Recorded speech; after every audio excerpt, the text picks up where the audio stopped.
Hello, friends. Great relationships exist because of committed and active participants.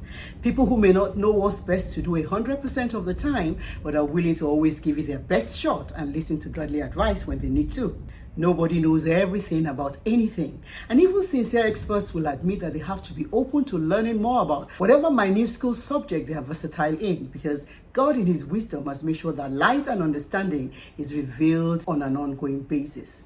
For the next few episodes of Ask Pastor Nike, let us together look at 7 things to give attention to when building strong relationships. And my prayer is that each one of us will allow the Holy Spirit to show us the true picture of where we're at and what we can do to move our marriages forward in the right direction.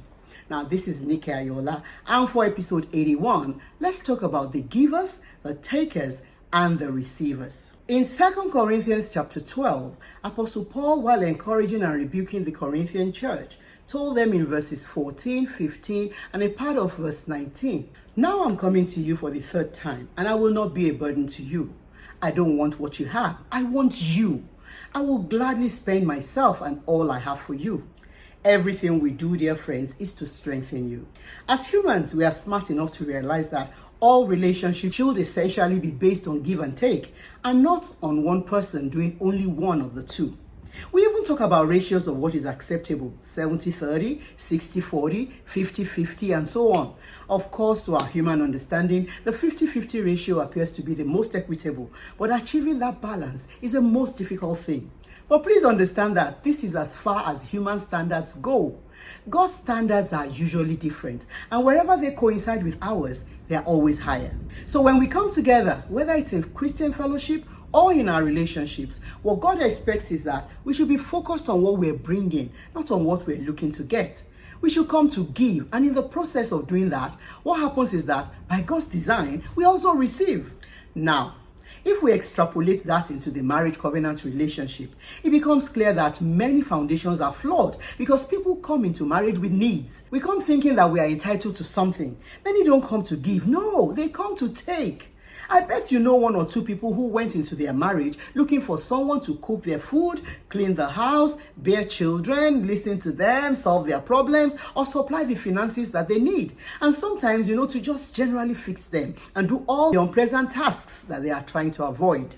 Now, imagine how awesome it will be to come into marriage, with the desire just to bless your spouse, to look at your spouse and be simply consumed, by the desire to give and to give only, to give without it being done as a response, not because, but to simply lavish him or her with love. That must sound like a higher dimension of love, one that we as humans may never be able to accomplish. But you know what?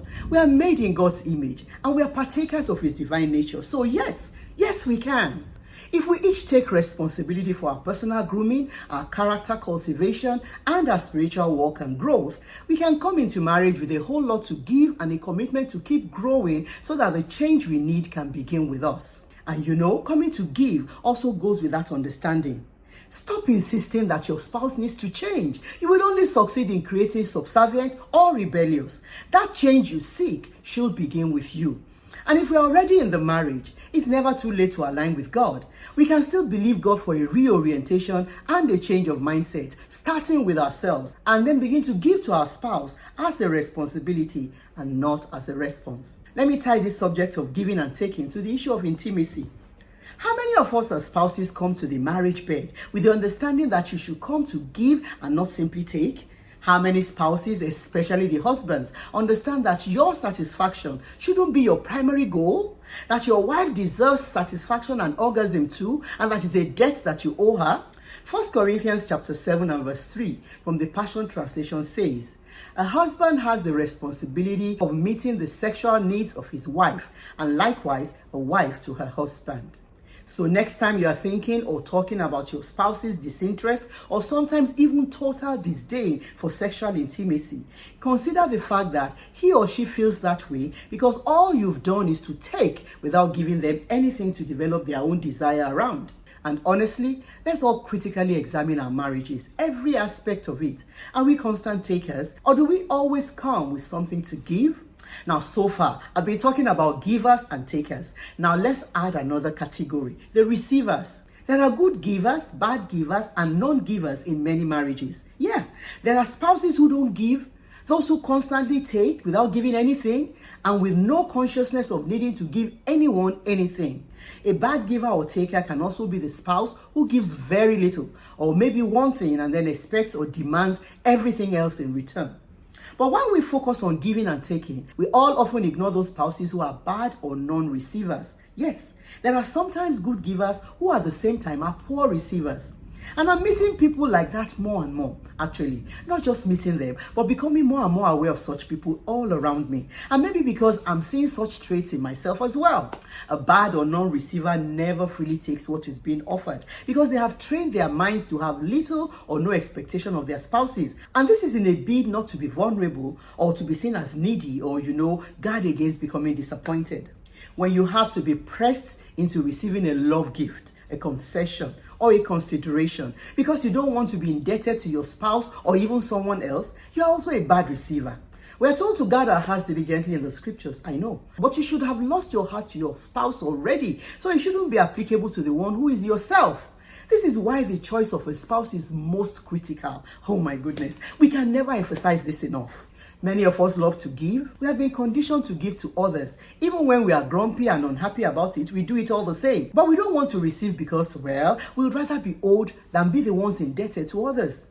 This is actually a danger zone because you could be walking the borderline of pride. When you're the one doing all the giving, which in all sincerity I have been emphasizing from the beginning, you have to be willing to receive also. Actually, you should expect to receive. And having expectations of your spouse is not only beneficial for you, but essential for your spouse's well-being as well. When you have no expectation, you are simply freeing your spouse or the other person in whatever relationship it is to be irresponsible. A quick example is that of people who proudly say, I've never received a housekeeping allowance from my husband, or I never asked my wife to account for how she spends her salary. And if we're looking outside the marriage covenant relationship, can you imagine paying your child's school fees faithfully but having no expectations of him or her? That's probably one of the reasons why our societies are so terribly dysfunctional.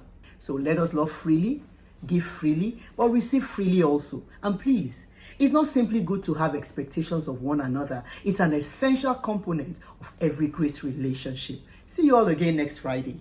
Peace.